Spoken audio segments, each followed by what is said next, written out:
Welcome to Brain Vision. Okay, so in this problem, it's almost like we have an incline and then hypothetical. On the incline, we have a block that's sliding all the way down up until the ground level. And also think about the block being dropped from a certain height. So it's going to go from a height, say h, and then it's being dropped up until the ground. And so what happens is if the block slides on the incline, it it's gonna do some work. It's gonna do some work, and that has to do with gravity. So there is work done with gravity. So two components of gravity are gonna do some work on the block up until the ground level, and the amount of energy expended in that is exactly the same as if you dropped the block through a height of h. Okay, so they're similar like that. Another thing about the problem is we want to find the velocity when it reaches the ground, and either way, the values of the velocity will be the same. One of the things that stands out is the fact that this angle right here, which they call alpha, doesn't affect the final velocity. So in a nutshell, that's kind of like what's required of the problem. There are a couple of other things they want to know is that if you're given a distance starting from rest, and this height is 15 meters, for example, what's the speed of the rock on the ground? Okay, what's the speed of the rock on the ground? So, that's kind of like an overview of the problem itself. The first thing we do is we draw the incline, which has an angle of alpha, and the block with the mass m, so the weight is mg. It's going to slide all the way down up until the ground, and it's sliding a displacement s. So the displacement is s. Displacement is distance in a specified direction. The weight mg is resolved into two components. The first one is mg cosine theta, or rather cosine alpha, and then the other one is mg sine of alpha. So those are the two components. The height of the incline happens to be h, and that's special because sine of alpha equals to h over s, and so we can rewrite s as h over sine of alpha, and that's going to be helpful at some point in the problem. So part A of the problem, we want to find the work done by the two components of gravity. So remember, work is defined as the force times the distance. If we take this horizontal component of the weight, that's the work being done by by gravity along the slope. The force is mg sine alpha, and then the displacement is s. So this one becomes mg sine alpha. Remember, s was that displacement. We plug in those values, h over sine alpha. These two cancel out, and so we end up getting mgh. If you think about potential energy, and this height is h, and the mass of this object or the weight is the mass is m, so the weight is mg. I need to show the weight like that. So the weight is mg. So the potential energy or the work done by gravity in dropping the object or the mass from this height up until the ground level is going to be mgh. And you can see that's exactly the same as what we had before, mgh. The other thing that happens is about the horizontal or vertical component. There's a normal force right here, which we can call N, and then there's also this component mg cosine alpha. Okay, mg cosine alpha. So again, the work done is Fd, which is mg cosine alpha.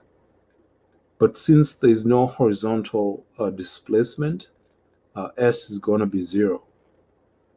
So the perpendicular, the work done by the perpendicular force to the incline is just 0. Okay, 0. You could say 0 joules if you want to.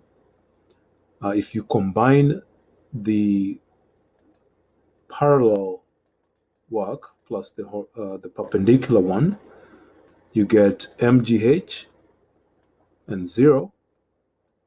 So that confirms that the work done by gravity is just mgh. And that's similar to the work done if the mass was dropped from a specific height. And the second part B, we're going to use the work energy theorem, which says the total work equals to final kinetic energy minus initial kinetic energy. But then remember, kinetic energy is 1/2 mv squared, so I'll say mv final squared minus 1/2 mv initial squared. But the mass is sliding down the slope from an initial velocity of 0. So this is 1/2 mv final squared minus 0. That's the total work. And if you can recall from the problem, is that we want to prove that the speed of the mass at the bottom is the same as similar to if the mass was being dropped. Okay, it's similar to if the mass was being dropped. So the total work is mgh. The masses cancel out. So we have, we divide both sides by 1/2 also. This 1/2 comes up. So we have 2gh equals to v final squared. And that means that v final is the square root of 2gh. That's what happens if you're thinking of work in terms of change in kinetic energy, and also the fact that when you're dropping the object down a height of h, the work done by gravity is also mgh. So that's the total work. So you compare them and you get the velocity as being equivalent to the square root of 2gh. Something else stands out in this problem. Think about, and I'm going to do this in the next slide, think about this mass and you're dropping it a height h. The velocity is the final velocity here, and there's an initial velocity here. We don't care much about the the initial velocity is going to be 0 meters per second.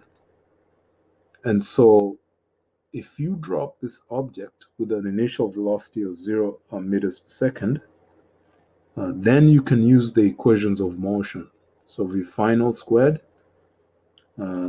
equals to v initial squared minus 2as, where s is the displacement.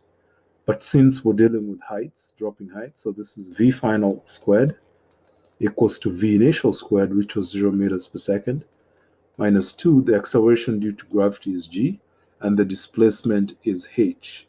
So these are just variable components. And you can see once again that v final squared equals to 0 minus 2gh. Now remember that one of these two, one of them has to be a positive or negative. If you choose your positive direction down, that means G is positive and H is negative. So a positive and a negative will make this whole thing positive. So then V final squared becomes 2GH.